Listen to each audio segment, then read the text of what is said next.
नमस्कार सगळ्यांना, welcome back to my channel. आजचा व्लॉग हा एक रेसिपी व्लॉग असणार आहे आणि आज आपण बनवणार आहोत एक पारंपरिक आणि चविष्ट अशी रेसिपी, ती म्हणजे फणसांच्या बियांचे लाडू.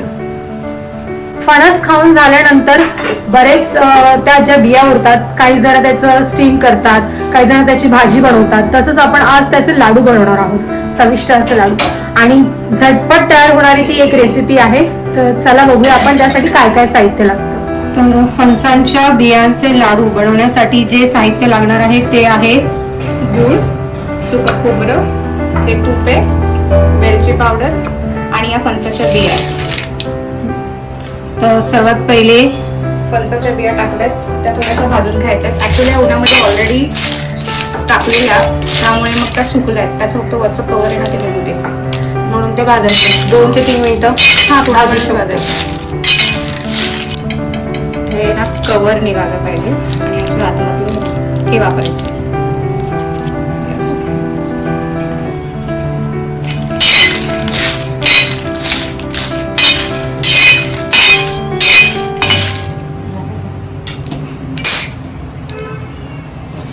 ह्या अशा सोलून घ्यायच्या.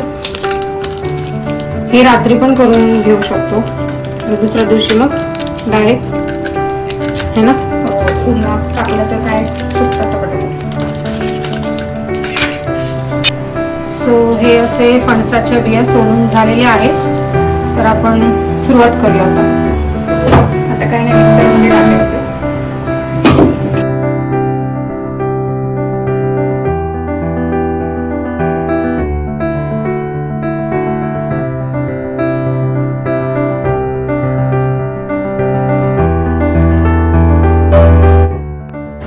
आता या पहिले थोड्या बारीक करून घेऊया, मिक्सरमध्येच वाटून घेऊया ते.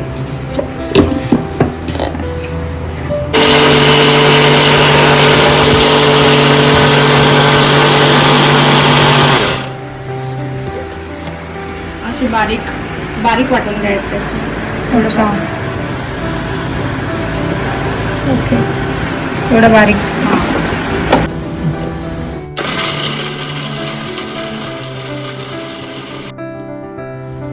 एवढी बारीक पण भाजली,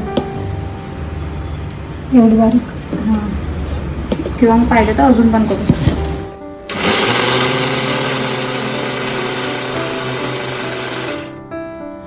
एवढी ठीक आहे, एवढं बारीक करायचं. ठीक आहे. सो हे सगळं मिश्रण पूर्ण जे 3 बॅचमध्ये केलं होतं ते आता एकत्र करतोय. कारण की आपण गुळ वगैरे कमी जास्त कुठल्या एक बॅचला टाकला असेल तर तो सगळीकडे एकत्र लागेल, वेलची वगैरे.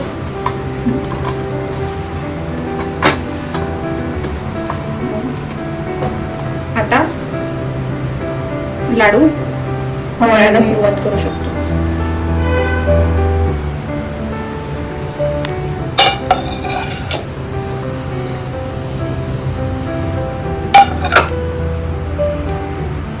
छानपैकी आता लाडूला शेप द्यायचे. छोटा मोठा जेवढा पाहिजे साईज, ज्या साईजचा पाहिजे तेवढं करू शकतो.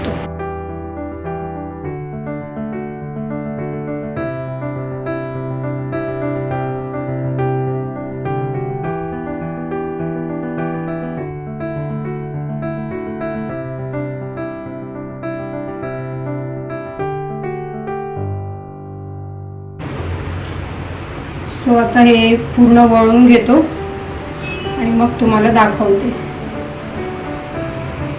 A few moments later.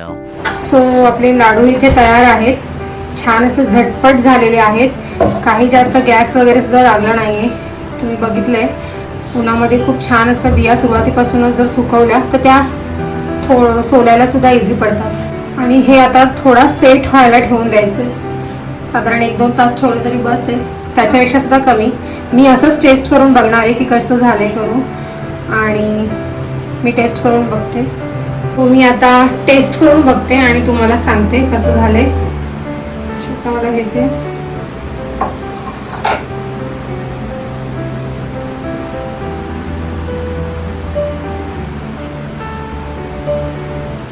Actually छान झालंय.